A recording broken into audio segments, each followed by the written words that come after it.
திருவண்ணாமலை மாவட்டம் கடலாடி கிராமத்தில் மண் கடத்தல் உள்ளிட்ட பல்வேறு புகார்கள் குறித்து சமூக வலைதளத்தில் தகவல் வெளியிட்டு வந்த சமூக ஆர்வலர் மீது செங்கல் சூளை அதிபர் கொலைவெறி தாக்குதல் நடத்தியதாக வீடியோ ஒன்று வெளியாகியுள்ளது.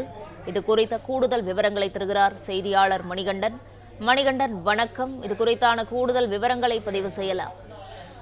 வணக்கம். திருவண்ணாமலை மாவட்டம் கலசப்பாக்கம் அடுத்த கடலாடி பகுதியைச் சேர்ந்த சமூக ஆர்வலர் ஜெகநாதன் என்பவர் அப்பகுதியில் நடைபெறும் மணல் கடத்தல், ஊராட்சியில் நடைபெறும் முறைகேடு, ஏரிகளில் மணல் திருட்டு ஆகியவை குறித்து சமூக ஊடகங்களில் வலைதளங்களில் தொடர்ந்து பதிவு செய்து வருகிறார். இந்நிலையில் செங்கம் முதல் போலூர் வரை 4 வழிச்சாலை விரிவாக்கப் பணிகளுக்காக நடைபெற்று வரும் சாலை அமைக்கும் இடத்தில் சுமார் 18 லட்சம் மதிப்பீட்டில் புதியதாக நேர்குழி அமைக்கும் பணியை சட்டமன்ற உறுப்பினர் பூமி பூஜை போட்டு செய்து வைத்தார்.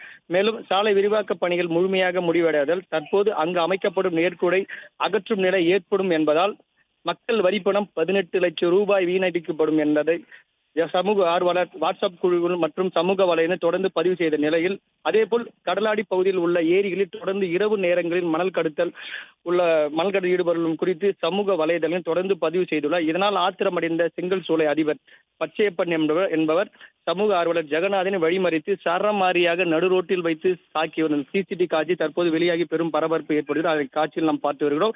மேலும் அவரை மீது கடலாடி அருகில் இருந்தவர் அவர்களை மீட்டு கடலாடி ஆரம்ப சுகாதார நிலையத்தில் மேல் சிகிச்சைக்காக அனுப்பி வைத்தனர். மேலும் இது தொடர்பாக ஜெகநாதன் நடுரோட்டில் வைத்து சரமாரியாக தாக்கும் வீடியோக்கள் தற்போது சமூக வலைதளங்கள் பரவி பெரும் பரபரப்பை ஏற்படுத்தியுள்ளது.